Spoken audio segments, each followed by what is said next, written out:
বাপের ব্যাগমন মেরুদণ্ডে ওখানে বীর্যকে জমা করেছে, ফের স্বামী স্ত্রীর মিলে ওখান থেকে ওটাকে ট্রান্সফার করে মায়ের বাচ্চাদানিতে পাঠিয়েছি, ফের ওখান থেকে 10 মাসে রেখে তারপরে মায়ের ওই সংকীর্ণ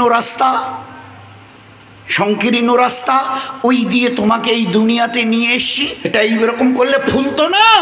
আমার ইজ্জতের কসম, যত চেষ্টা করো ফুলাতে, ফুলবে না, পিছনের দিকে নিচের দিকে জ্বলে থাকবে।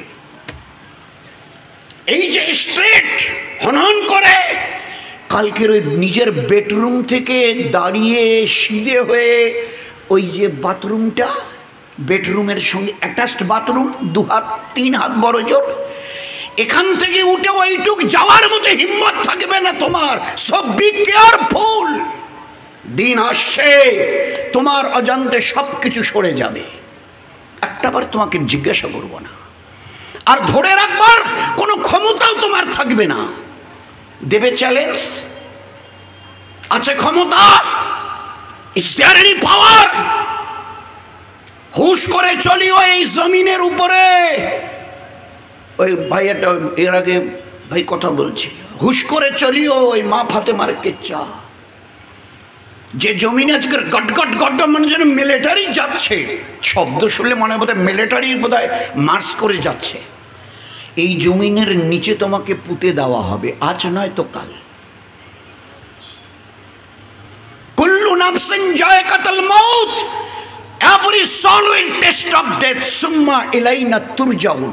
কবরের রাস্তা দিয়ে যেমন বাপের ব্যাগমন মেরুদণ্ডে ওখানে বীর্যকে জমা করেছে, ফের স্বামী স্ত্রীর মিলে ওখান থেকে ওটাকে ট্রান্সফার করে মায়ের বাচ্চাদানিতে পাঠিয়েছি, ফের ওখান থেকে 10 মাসে রেখে তারপরে মায়ের ওই সংকীর্ণ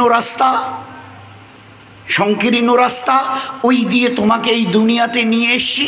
এখানে 60, 70, 80 বছর পরে কবরের ওই পেটে পৌঁছে দিয়ে আমি কিয়ামতের ময়দানে তোমাকে হাজির করব। সুম্মা ইলাইনা তুরজাউন।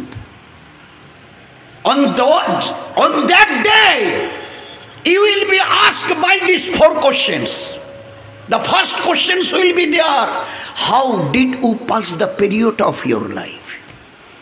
আমি একটা হায়াত দিয়েছিলাম, এটা তোমার বাপ কালকের সম্পত্তি নয়। আল্লাহ আমাদের একটু হুশ করে চলার তৌফিক দিক ভাই। এই হায়াত আমার অর্জিত, যেমন মানুষ গাড়ি বাড়ি টাকা পয়সা ব্যাংক ব্যালেন্স করে না, এই হায়াত তোমাদের কারো ব্যাংক ব্যালেন্স নয়।